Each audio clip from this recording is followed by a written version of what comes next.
The next topic is capital budgeting. So we're going to talk about this. This is something that I know a lot of the stuff we've done so far is kind of theoretical and maybe doesn't seem like there's direct applications for a lot of it. But this is something that every large company or even most small companies will do this kind of exercise in determining how to spend their money in the future. I've worked for just a couple of large corporations before I went back to graduate school, and all of them we went through this every year, a capital budgeting cycle. So I've seen this done in reality, in the real world, so to speak, and it's actually very similar to the techniques we're going to show here. It's exactly the same. You do exactly the same kind of thing. So if you're going to work for any size company at all and have to make decisions about how to allocate investments in the future, then this is the process that we go through. So it's really good stuff. So we'll just talk about kind of the big picture here, and then we'll look at some details.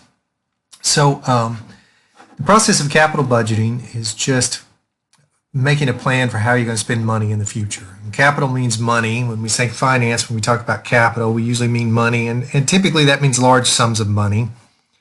So, and budgeting means a plan, making a plan on how to spend that money. So that's what capital budgeting is. It's just, look, we're planning the major investments in a business. It's usually bigger projects like I've got here, a new factory, replacing old equipment, starting a new product line, something like that. So it's a major investment where you're spending a lot of the company's money, and you're going through the process of how you decide whether that's a good thing to do or not. Okay, so that's the big picture here. Is it worth it? All right, so I've got the example here. You want to open a new factory. It'll allow you to make more product, maybe make it more efficiently so that it's cheaper. But is it worth a $1 million investment today to do that? Are you going to be able to gain enough new sales and efficiencies from the new factory to justify spending $1 million today? Okay. And so we have to look at the financials here and the timing of when the money's going to come in and all of that kind of thing. And that helps us make our decisions. So the way we're going to do this is we're going to use what we know about time value of money, what we've learned about the time value of money, and look at what we expect the cash flows to be in the future, and that helps us decide whether it's worth the investment today.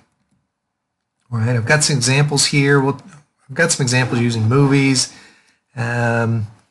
So some of the bigger things here, at the Apple iPod, I remember when that came out. Most of you guys probably don't, but I can remember that coming out, and that took an enormous investment from Apple. They had to build the factories to make the iPod. They had to design the software to deliver all of the downloads and all of that kind of thing. They had to negotiate agreements with all of the music producers and the artists to do that, and they had to do all of that before they'd sold a single iPod. So they were going to spend a whole lot of money up front. They had to go through some kind of process to say, well, is it worth the kind of investment that it's going to take to generate this product? All right. Another example is a Boeing 777. It was a new plane that Boeing introduced. It was a redesign of their large jumbo jet.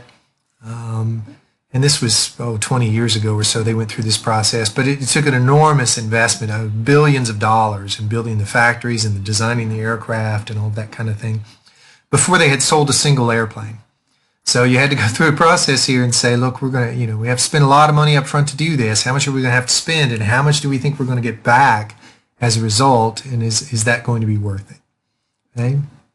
And then smaller projects, I'll always go through this. I know when I worked as an engineer, I was troubled with this problem all of the time: equipment replacement or upgrade, because I was working with machines that were breaking down, and sometimes I'd have some that were breaking down all the time, and we were spending a lot of money to fix them.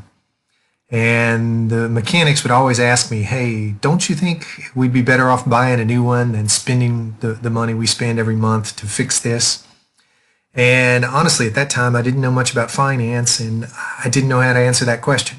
And so I usually just guessed, and I imagine I made some wrong decisions there. So we'll talk about how you would make that decision. All right? So that kind of thing. This is all the process of capital budgeting.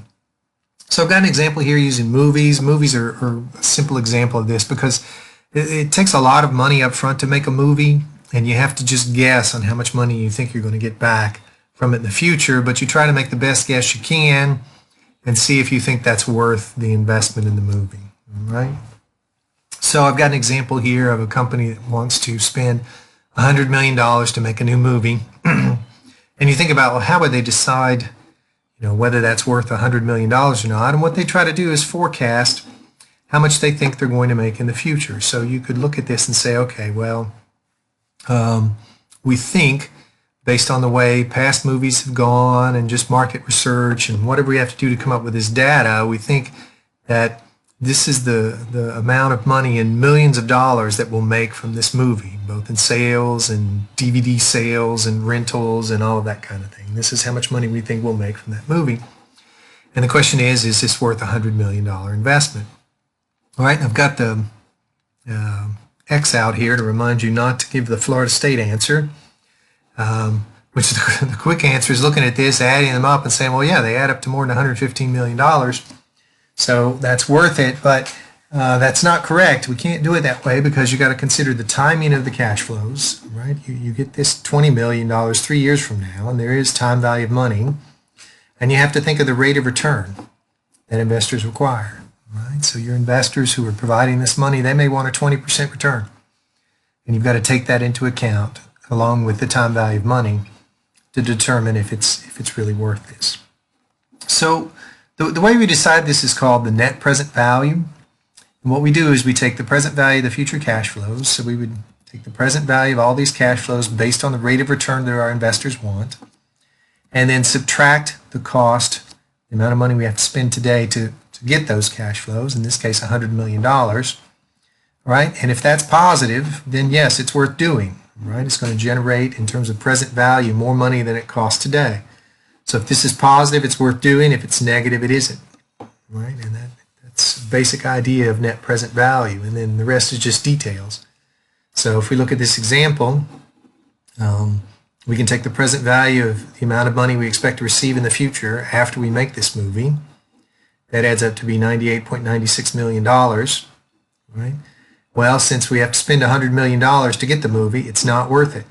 It's like saying we're spending $100 million today to get $98.96 million in terms of present value. It's what these futures cash flows are worth today. They're only worth $98.96. So they're not worth spending $100 million. And so in this case, the answer would be no, it's not worth doing. All right, let me stop there and I'll pick up in the next recording.